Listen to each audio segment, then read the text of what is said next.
everyone, welcome back to the channel. My name is Alex and this is the Lily Library. So how are you guys? How is your reading going?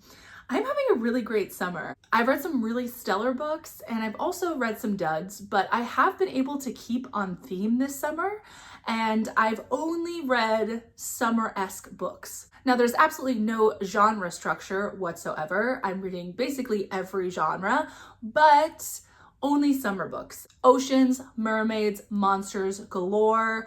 I can't wait to share with you all of my reading. Expect 2 wrap-up videos from me because I have just read so much and I have so much to say. So they're gonna be long, they're gonna be jam-packed, and I'm gonna have everything for you. But today we are gonna go on a little bit of an adventure.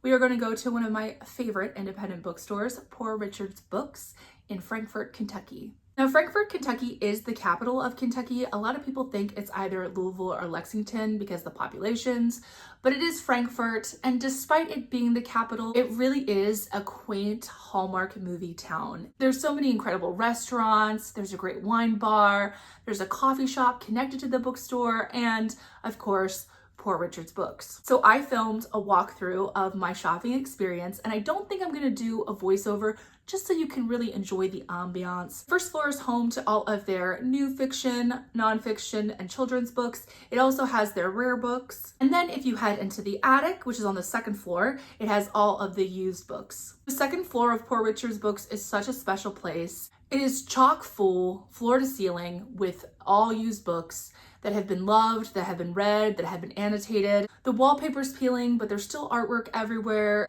And the tables are littered with books that need to be like rebound. It's just like a magical place. If I had an aesthetic, it would be the second floor of this bookstore. So we're gonna walk through it. I'm gonna show you some of the reads that I picked out. And then afterwards, we will do a little bit of a book haul. So relax, grab a beverage, get cozy, and enjoy this walkthrough of Poor Richard's Books.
Wasn't that just lovely? I love that bookstore so much. I do want to make mention that I unfortunately did not get The City at the End of Eternity by Ethan Goodrum that I featured in that walkthrough. I handed it to my husband to check out, and I didn't realize until I got home I didn't have it. So I will be returning to pick it up. Also, I did not pick up the used copies of The Odyssey, The Canterbury Tales, or Beowulf because I already own copies of them, and I wanted to leave it for another reader who didn't have one. But I wanted them. I wanted them. That cover on the Canterbury Tales, I wanted it. I did get a bookmark while I was there.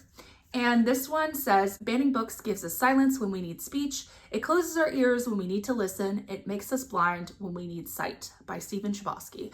And I thought it was appropriate because this first author has been banned from many school libraries, and I do believe that she should be required reading, and that is Toni Morrison, and this is Sula. Toni Morrison is widely considered one of the most prolific American authors of the 20th century, and honestly of all time. I read Beloved back in high school, and I have been just hankering for a reread of that book. I think I read it when I was too young. I remember being enraptured by her writing, but I don't think I could contextualize it the way I would be able to now, just because of what I've read since. I've read many other Gothics, and I think that I would just have a new level of appreciation for it now.